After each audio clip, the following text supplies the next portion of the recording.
The Pillar of the Cloud by John Henry Cardinal Newman. Lead, kindly light, amid the encircling gloom, lead thou me on. The night is dark, and I am far from home. Lead thou me on. Keep thou my feet. I do not ask to see the distant scene, one step enough for me. I was not ever thus, nor prayed that thou shouldst lead me on. I loved to choose and see my path, but now lead thou me on. I loved the garish day, and spite of fears, pride ruled my will. Remember not past years. So long thy power hath blessed me, sure it still will lead me on, o'er moor and fen, o'er crag and torrent, till the night is gone. And with the morn those angel faces smile, which I have loved long since, and lost a while. Elizabeth Barrett Browning. Sonnets from the Portuguese. 1. I thought once how Theocritus had sung of the sweet years, the dear and wished-for years, who each one in a gracious hand appears to bear a gift for mortals, old or young. And, as I mused it in his antique tongue, I saw, in gradual vision through my tears, the sweet, sad years, the melancholy years, those of my own life who by turns had flung a shadow across me. Straightway I was ware, so weeping, how a mystic shape did move behind me, and drew me backward by the hair, and a voice said in mastery, while I strove, Guess now who holds thee. Death, I said, but there the silver answer rang. Not death, but love. 6. Go from me. Yet I feel that I shall stand henceforward in thy shadow, never more alone upon the threshold of my door of individual life. I shall command the uses of my soul, nor lift my hand serenely in the sunshine as before, without the sense of that which I forbore, thy touch upon the palm. The widest land doom takes to part us leaves thy heart in mine with pulses that beat double.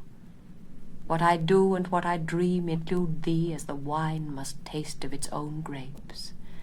And when I sue God for myself, he hears that name of thine, and sees within my eyes the tears of two.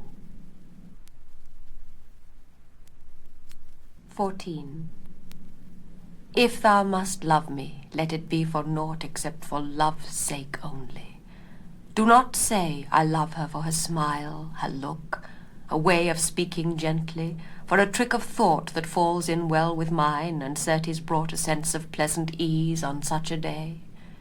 For these things in themselves, beloved, may be changed or change for thee, and love so wrought may be unwrought so.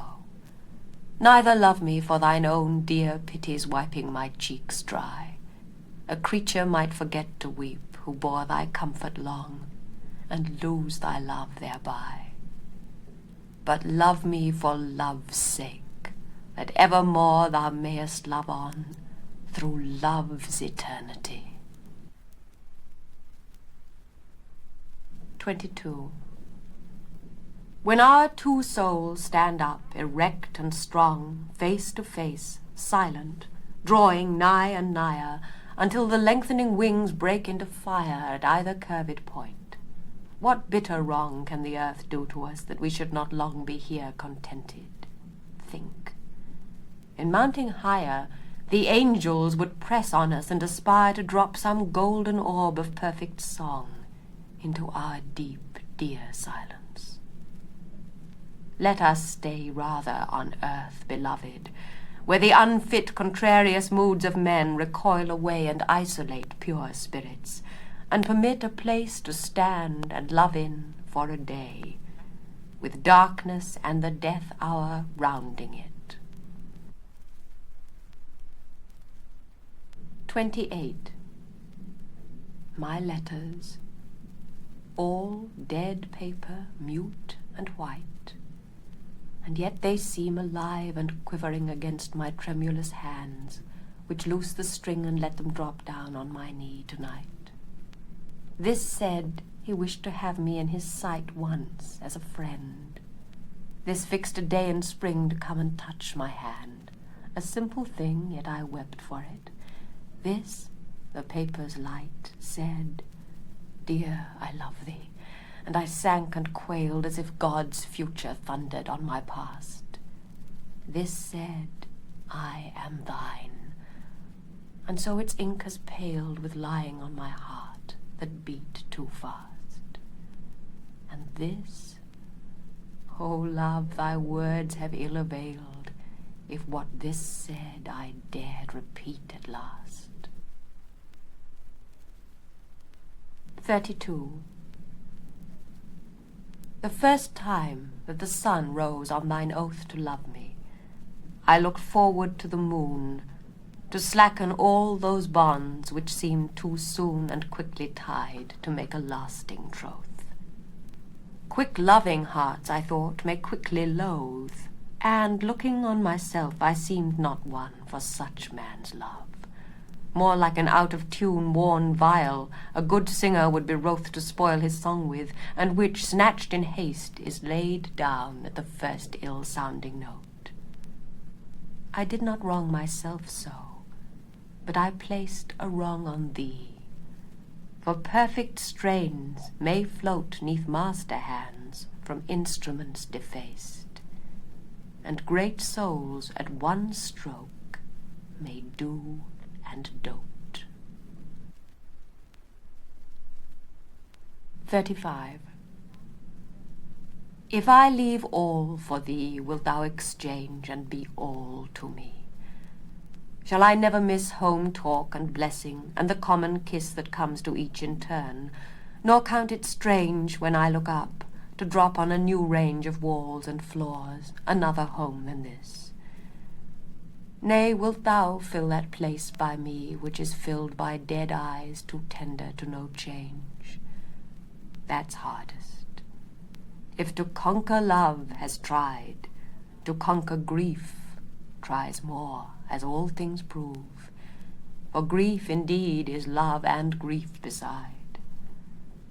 Alas, I have grieved so, I am hard to love. Yet love me, wilt thou? Open thine heart wide, and fold within the wet wings of thy dove. 38. First time he kissed me, he but only kissed the fingers of this hand wherewith I write.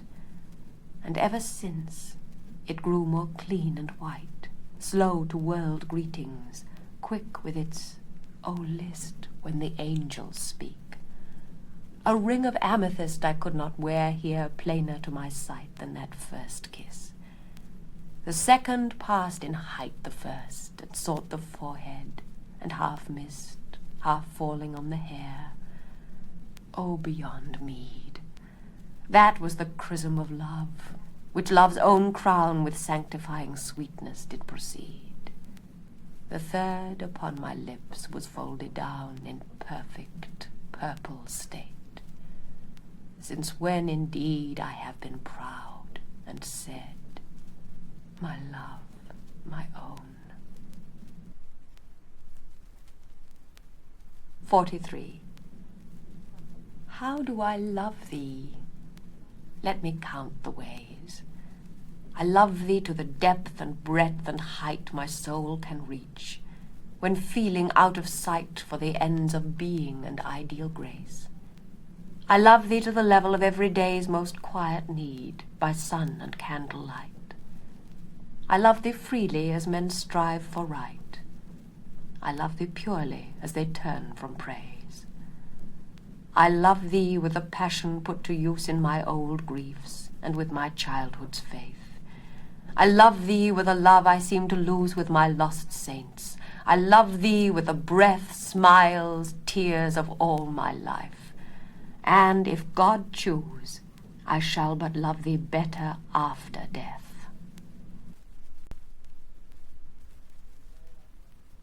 The Rubaiyat of Omar Khayyam by Edward Fitzgerald. Wake, for the sun, who scattered into flight the stars before him from the field of night, drives night along with them from heaven, and strikes the Sultan's turret with a shaft of light. Before the phantom of false morning died, methought a voice within the tavern cried, When all the temple is prepared within, why nods the drowsy worshipper outside? And as the cock crew, those who stood before the tavern shouted, Open then the door! You know how little while we have to stay, and once departed may return no more. Come, fill the cup, and in the fire of spring your winter garment of repentance fling. The bird of time has but a little way to flutter, and the bird is on the wing. Whether at nigh Shapur or Babylon, whether the cup with sweet or bitter run, the wine of life keeps oozing drop by drop. The leaves of life keep falling one by one. A book of verses underneath the bough, a jug of wine, a loaf of bread, and thou beside me, singing in the wilderness. Oh, wilderness were paradise enow. Some for the glories of this world, and some sigh for the prophet's paradise to come. Ah, take the cash, and let the credit go, nor heed the rumble of a distant drum. Look to the blowing rose about us. Lo, laughing, she says, into the world I blow, at once the silken tassel of my purse tear, and its treasure on the garden throw. And those who husbanded the golden grain, and those who flung it to the winds like rain, alike to no such aureate earth are turned, as buried once men want dug up again. The world they hope men set their hearts upon turns ashes, or it prospers, and anon like snow upon the desert's dusty face, lighting a little hour or two, was gone. Think, in this battered caravanserai, whose portals are alternate night and day, how Sultan after Sultan with his pomp abode his destined hour, and went his way. Ah, my beloved, fill the cup that clears today of past regret and future fears. Tomorrow, why, tomorrow I may be myself with yesterday's 7,000 years. Myself, when young, did eagerly frequent doctor and saint, and heard great argument about it and about, but evermore came out by the same door wherein I went. With them the seed of wisdom did I sow, and with mine own hand wrought to make it grow, and this was all the harvest that I reaped. I came like water, and like wind I go into this universe, and why, not knowing, nor whence, like water willy-nilly flowing, and out of it, as wind along the waste, I know not whither, willy-nilly blowing. What? Without asking, hither hurried whence, and without asking, whither hurried hence. Oh, many a cup of this forbidden wine must drown the memory of that insolence.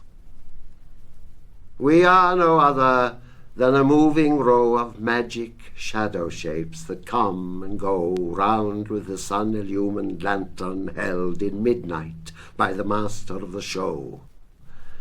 But helpless pieces of the game he plays upon this checkerboard of nights and days, hither and thither moves, and checks and slays, and one by one back in the closet lays.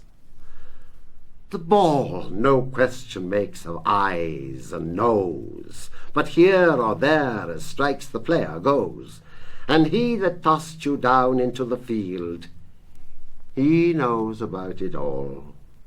He knows. He knows. The Lotus Eaters by Alfred Lord Tennyson. "Courage," he said, and pointed toward the land.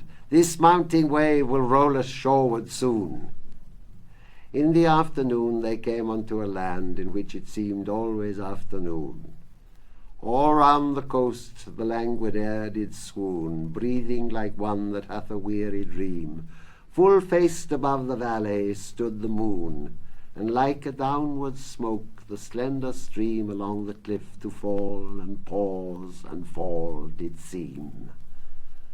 A land of streams, some like a downward smoke, slow dropping veils of thinnest lawn did go, and some through wavering lights and shadows broke, rolling a slumberous sheet of foam below.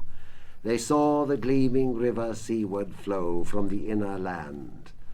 Far off, 3 mountain tops, 3 silent pinnacles of aged snow, stood sunset flushed, and dewed with showery drops.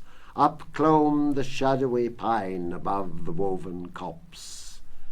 The charmed sunset lingered lower down in the red west.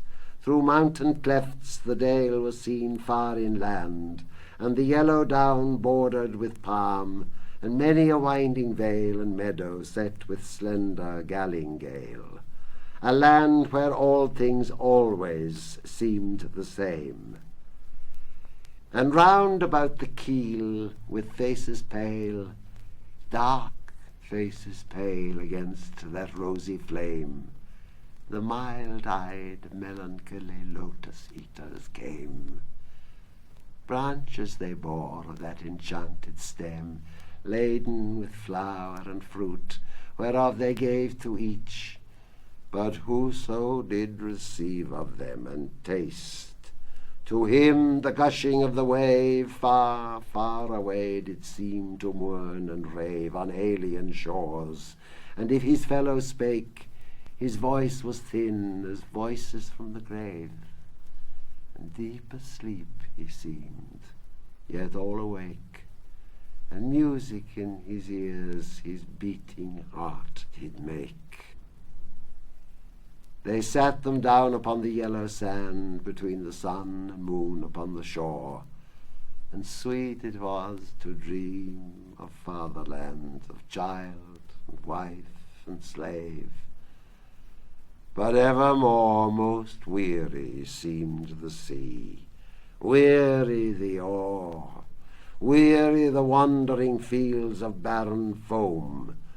Then someone said, "We will return no more."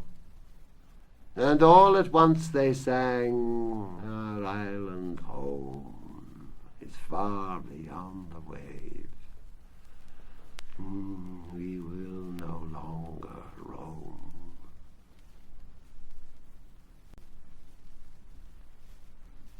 Alfred Lord Tennyson. Mariana. With blackest moss the flower plots were thickly crusted, one and all. The rusted nails fell from the knots that held the pair to the gable wall. The broken sheds looked sad and strange. Unlifted was the clinking latch. Weeded and worn the ancient thatch upon the lonely moated grange. She only said, "My life is dreary, he cometh not," she said. She said, "I am a weary. I would that I were dead." Her tears fell with the dews at even. Her tears fell ere the dews were dried. She could not look on the sweet heaven either at morn or eventide. After the flitting of the bats, when thickest dark did trance the sky, she drew her casement curtain by, and glanced athwart the glooming flats. She only said, "The night is dreary, he cometh not," she said. She said, "I am a-weary, a-weary, I would that I were dead." Upon the middle of the night, waking, she heard the night-fowl crow. The cock sung out an hour ere light. From the dark fen the oxen's low came to her. Without hope of change in sleep, she seemed to walk forlorn, till cold winds woke the grey-eyed morn about the lonely moated grange. She only said, "The day is dreary, he cometh not," she said. She said, "I am a-weary, a-weary, I would that I were dead." About a stone cast from the wall, a sluice with blackened waters slept, and o'er it many, round and small, the clustered marish mosses crept. Hard by a poplar shook alway, all silver green with gnarled bark. For leagues no other tree did mark the level waste, the rounding grey. She only said, "My life is dreary, he cometh not," she said. She said, "I am a-weary, a-weary, I would that I were dead." And ever when the moon was low, and the shrill winds were up and away, in the white curtain, to and fro, she saw the gusty shadow sway. But when the moon was very low, and wild winds bound within their cell, the shadow of the poplar fell upon her bed, across her brow. She only said, "The night is dreary, he cometh not," she said. She said, "I am a-weary, a-weary, I would that I were dead." All day within the dreamy house the doors upon their hinges creaked. The blue fly sung in the pane, the mouse behind the mouldering wainscot shrieked, or from the crevice peered about. Old faces glimmered through the doors, old footsteps trod the upper floors, old voices called her from without. She only said, "My life is dreary, he cometh not," she said. She said, "I am a-weary, a-weary, I would that I were dead." The sparrows chirrup on the roof, the slow clock ticking, and the sound which to the wooing wind aloof the poplar made, did all confound her sense. But most she loathed the hour when the thick-moted sunbeam lay athwart the chamber, and the day was sloping toward his western bower. Then she said, "I am very dreary, he will not come," she said. She wept, "I am a-weary, a-weary. Oh God, that I were dead."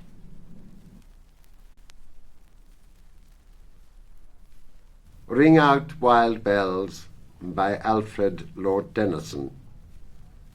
Ring out, wild bells, to the wild sky, the flying cloud, the frosty light, the year is dying in the night.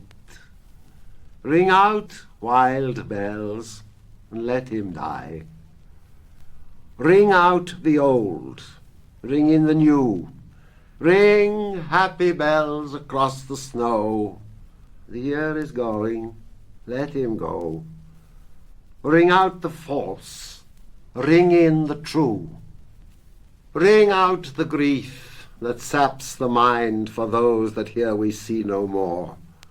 Ring out the feud of rich and poor. Ring in redress to all mankind. Ring out a slowly dying cause and ancient forms of party strife. Ring in the nobler modes of life with sweeter manners, purer laws. Ring out the want, the care, the sin, the faithless coldness of the times. Ring out ring out my mournful rhymes, but ring the fuller minstrel in. Ring out false pride in place and blood, the civic slander and the spite. Ring in the love of truth and right, ring in the common love of good. Ring out all shapes of foul disease, ring out the narrowing lust of gold.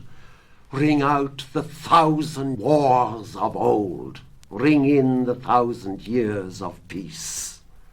Ring in the valiant man and free, the larger heart and the kindlier hand. Ring out the darkness of the land. Ring in the Christ that is to be. William Makepeace Thackeray, The Ballad of Bouillabaisse. A street there is in Paris famous, for which no rhyme our language yields. Rue Neuve de Petits Champs its name is, the new street of the little fields. And here's an inn, not rich and splendid, but still in comfortable case, the which in youth I oft attended, to eat a bowl of bouillabaisse. This bouillabaisse a noble dish is, a sort of soup, or broth, or brew, or hotchpotch of all sorts of fishes that Greenwich never could outdo. Green herbs, red peppers, mussels, saffron, soles, onion, garlic, roach, and dace, all these you eat at Thérèse Tavern, in that one dish of bouillabaisse. Indeed, a rich and savoury stew 'tis, and true philosophers, methinks, who love all sorts of natural beauties, should love good victuals and good drinks. And Cordelier, or Benedictine, might gladly sure his lot embrace, nor find a fast day too afflicting, which served him up a bouillabaisse. I wonder if the house still there is. Yes, here the lamp is as before, the smiling red-cheeked écaillère is still opening oysters at the door. Is Thérèse still alive and able? I recollect his droll grimace. He'd come and sit before your table and hope you liked your bouillabaisse. We enter. Nothing's changed or older. How's Monsieur Thérèse, waiter, pray? The waiter stares and shrugs his shoulder. Monsieur is dead this many a day. It is the lot of saint and sinner, so honest Thérèse run his race. What will monsieur require for dinner? Say, do you still cook bouillabaisse? Oh oui, monsieurs, the waiters answer. Quel vin, monsieur, désire-t-il? Tell me a good one, that I can, sir, a chambertin with yellow seal. So Thérèse gone, I say, and sink in my old accustomed corner place. He's done with feasting and with drinking, with burgundy and bouillabaisse. My old accustomed corner here is, the table still is in the nook. Ah, vanished many a busy year is this well-known chair since last I took. When first I saw ye, cari luoghi, I'd scarce a beard upon my face. And now a grizzled, grim old fogey, I sit and wait for bouillabaisse. Where are you, old companions trusty, of early days here met to dine? Come, waiter, quick, a flagon crusty, I'll pledge them in the good old wine. The kind old voices and old faces my memory can quick retrace. Around the board they take their places and share the wine and bouillabaisse. There's Jack has made a wondrous marriage, there's laughing Tom is laughing yet. There's brave Augustus drives his carriage, there's poor old Fred in the Gazette. On James's head the grass is growing. Good Lord, the world has wagged apace since here we set the claret flowing and drank and ate the bouillabaisse. Ah me, how quick the days are flitting. I mind me of a time that's gone, when here I'd sit as now I'm sitting in this same place, but not alone. A fair young form was nestled near me. A dear, dear face looked fondly up, and sweetly spoke and smiled to cheer me. There's no one now to share my cup. I drink it as the fates ordain it. Come, fill it, and have done with rhymes. Fill up the lonely glass and drain it in memory of dear old times. Welcome the wine, whate'er the seal is, and sit you down and say your grace with thankful heart, whate'er the meal is. Here comes the smoking bouillabaisse.